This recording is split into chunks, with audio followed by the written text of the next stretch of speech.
Okay, we'll start with the lady in the middle from Kabul Times.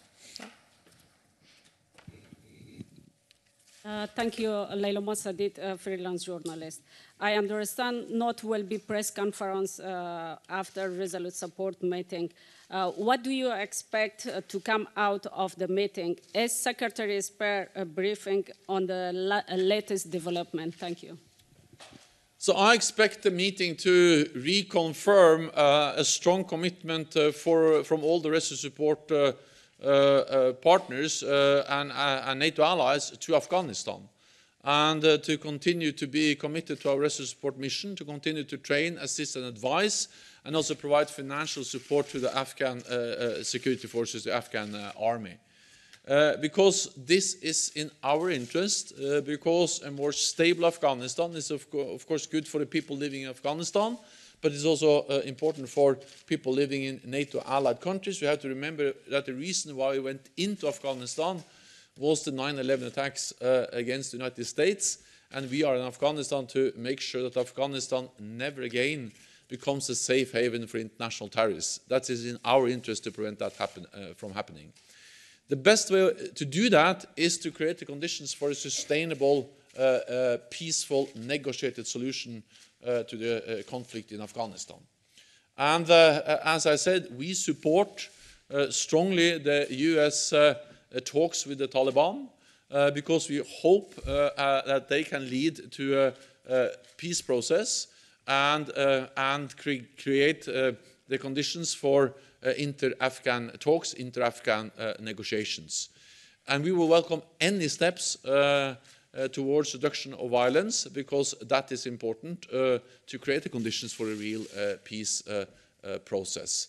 But again, Taliban has to show a real will and a real capability to deliver reduction of violence.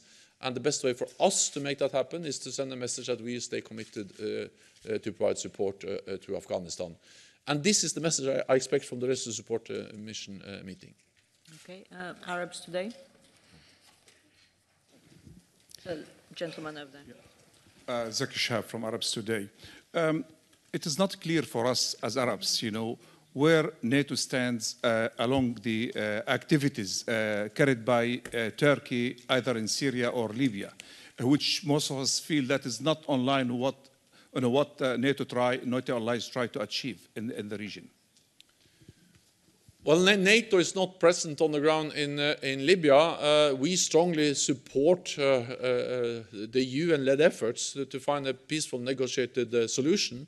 And that's the message from NATO and from NATO allies, is that we need a UN-led effort to find a negotiated solution, and we support that.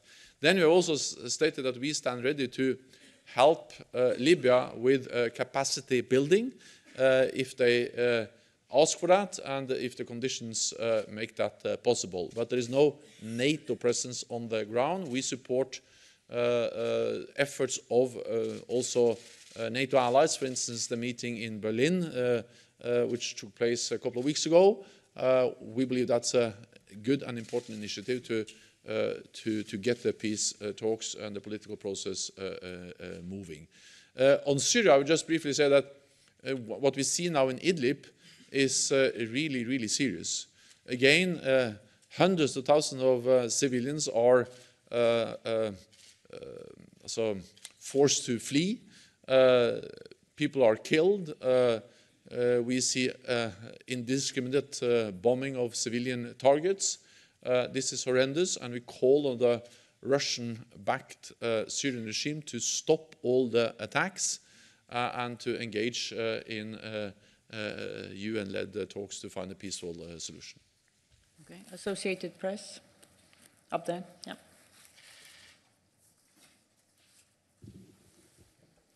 Lorne Cook, Associated Press, Secretary General. I just want to take you back to the discussion yesterday about Iraq, the Iraq mission. Obviously, I and quite a few of my colleagues were writing about it, and you suggested that Friday there might be some more movement to signal. Is there anything that perhaps you can tell us that's happened in between time yesterday? Well, between the press conference yesterday and today, we have slept and we have had one meeting where we discussed deterrence and defense. So not so much has happened. But it's right that I will meet with the global coalition to defeat Daesh tomorrow morning, and that just reflects the fact that NATO, of course, is closely coordinating and consulting with the global coalition, because we are working together with them in Iraq, and NATO is a member of the coalition, and we support the coalition. And now we are looking into how we can better coordinate, and also whether we can change some of the responsibilities between the coalition and NATO. We do this in close coordination with the coalition. We do it also, of course, in close consultation with the Iraqi government. I have spoken several times with the Iraqi Prime Minister, and NATO is in Iraq at the invitation of the Iraqi government. The government of Iraq has confirmed to us their desire for continuation of the NATO training, advising and capacity building activities for the Iraqi armed forces. And we will only stay in Iraq as long as we are welcomed. Yeah. Okay. Lady over here. Mr. General Secretary, I am from Ukrainian TV, and you have mentioned your morning meeting with the Ukrainian Defense Minister. In conclusion, after these negotiations, how do you estimate reforms in Ukraine, and how can we extend our deep cooperation with NATO? Thanks.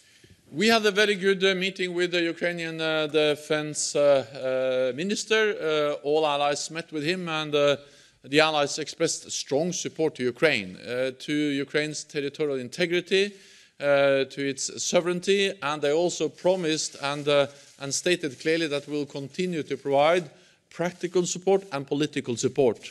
The North Atlantic Council, we all visited Kiev and Ukraine not so long ago, and then we also went to Odessa, where we saw the Naval Academy, where we have NATO advisors, NATO trainers. We saw NATO allied ships in the harbor of Odessa, and I think this demonstrates very clearly that we speak about both practical cooperation and political support.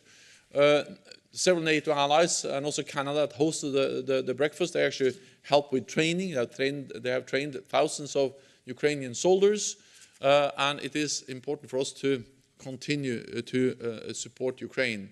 To do so, it is also important that Ukraine continue on the path of reform. We commend Ukraine for the progress they have made. We commend President Zelensky for the initiative he has taken to renew the efforts to find a peaceful resolution to the conflict in Ukraine. We welcome also, therefore, the new high-level meetings within the Normandy format. We welcome the fact that we have seen some prison exchanges, and also some disengagement zones has been expanded. So we have seen some progress. There are many problems. For instance, we see constant violations of the ceasefire. We see that the OSCE monitors are not able to operate freely and safely, but we strongly support the efforts to find a peaceful solution. This is a war going on in Europe, not far from NATO, and of course this matters for all of us. Okay, we'll go over there. Yeah, gentleman over there. Wojciech Cegielski, Polish Radio Secretary General. I would like to take the follow-up to the issue of INF Treaty, which you've mentioned, you've discussed this morning. What exactly does this package of measures contains? Will it be more exercises in Europe, or will they be more massive? And when this package will be fully ready, I would say. Thank you very much. I think that it's important to understand that the deployment of the SSC-8 missiles, which violated the INF Treaty and led to the demise of the INF Treaty, they are part of a pattern we have seen over several years. Russia investing heavily in new modern capabilities, advanced missile systems, dual-capable systems, and also systems that are reducing the warning time significantly. and increases the risk for miscalculation, misunderstanding, and therefore also are serious challenges to the stability and the security of European allies. That's the reason why we have already started to respond to this pattern of Russian behavior. So we have already started to respond by implementing the biggest reinforcement of our collective defense since the end of the Cold War, with high readiness of our forces, with combat-ready troops in the eastern part of the alliance, with investment in new high-end capabilities, and with increased defense spending. So we have to put the SSC8 into a broader picture, and NATO has already started to respond to this broader picture. Then we are looking into more specific issues related to the SSC8 and also other missile systems. And this is partly about exercises, partly about air and missile defense, conventional capabilities, and our nuclear posture, and of course also new initiatives on arms control. Because the best way of addressing this is to re-establish systems for arms control. We do whatever we can to prevent a new arms race. A new arms race, especially with nuclear weapons, is not good. It's dangerous and it is expensive. So therefore, we will continue to work for arms control to address the challenges and the gaps we now see after the demise of the INF Treaty. But let me underline that we will not mirror what Russia has done. We will have no intention of deploying land-based nuclear missiles in Europe, but we have to make sure that we have credible deterrence and defense also without the INF Treaty. Okay, then we'll go over there.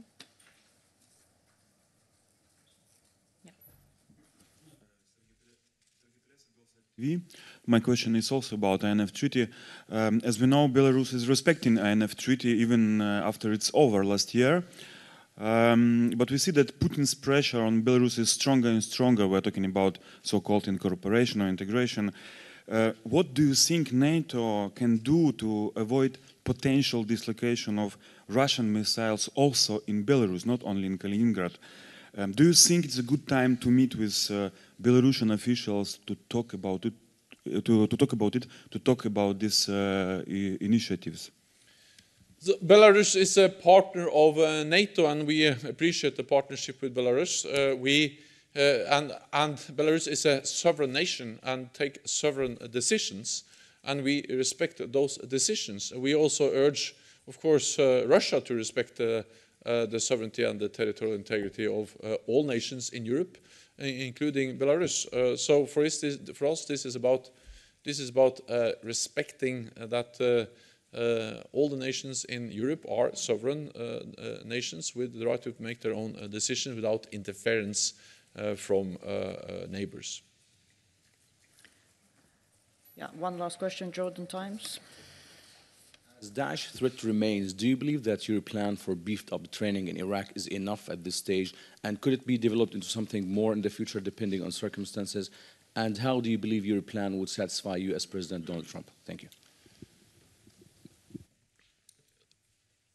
So we have now started the process where we are going to increase our presence in Iraq.